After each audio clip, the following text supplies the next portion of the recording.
Welcome to my channel. आज मी बनवणार आहे सगळ्यांच्याच आवडीचा बटाट्याचा कीस। उन्हाळी वाळवणातील हा सगळ्यांचा आवडता पदार्थ असेल असं मला वाटतं। मी इथे बटाट्याचा कीस करण्यासाठी एका पातेल्यामध्ये पाणी टाकून घेतलं आहे। इथे मी बटाट्याची साल काढून घेत आहे आणि ही साल काढलेली बटाटे ह्या पाण्यामध्ये टाकून घेत आहे।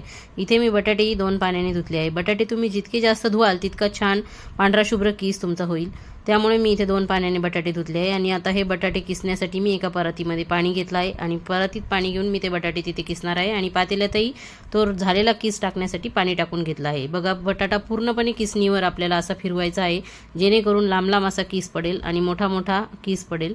त्यामुळे बटाटा व्यवस्थित आणि सावकाशपणे असा किसायचा आहे। किसताना कुठेही हाताला लागू द्यायचं नाहीये। बटाटा लहान झाल्यास तो ठेवून द्यायचा, नंतर कशासाठी तुम्ही तो भाजीसाठी वगैरे वापरू शकतात। म्हणजे आपल्याला कीस पण करायचा आहे, उन्हाळी वाळवण पण करायचं आहे, त्यासाठी आपल्याला आपल्या तब्येतीची काळजी घ्यायची। इथे परातीतला कीस मी स्वच्छ साफ करून स्वच्छ पाण्यामध्ये टाकून घेतलाय आणि हा पाण्यामध्ये टाकल्यानंतर इथेही मी 2-4 वेळेस हा कीस धुवून घेतलेला आहे। 2-4 पाणी बदलून कीस धुतल्यानंतर त्यातला स्टार्च कमी होतो आणि इथे रात्रभर पाण्यामध्ये कीस मला ठेवायचा होता, त्यामुळे मी मोठ्या पातेल्यामध्ये हा ट्रान्सफर करून घेतला आहे। पाणी मोकळं राहील अशा पद्धतीने हा कीस ठेवायचा आहे। आणि इथे बटाट्याचा कीस पांढरा शुभ्र होण्यासाठी मी इथे तुरटी फिरवून घेत आहे।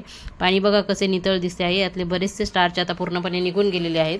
आणि दुसऱ्या दिवशी सकाळी मी पाणी तापत ठेवलं, यामध्ये चवीप्रमाणे मीठ टाकलं, झाकण ठेवून उकळी काढली। उकळी आल्यानंतर रात्रभर भिजलेला कीस मी या पाण्यामध्ये टाकून घेतला आहे।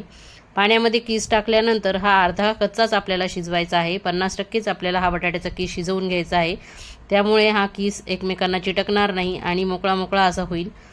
जास्त शिजवल्यानंतर तो पूर्णपणे चिटकून बसतो, त्यामुळे हा कीस आपल्याला अर्धा कच्चाच असा शिजवून घ्यायचा आणि शिजवल्यानंतर चाळणीमध्ये आपल्याला हा काढून घ्यायचा आहे।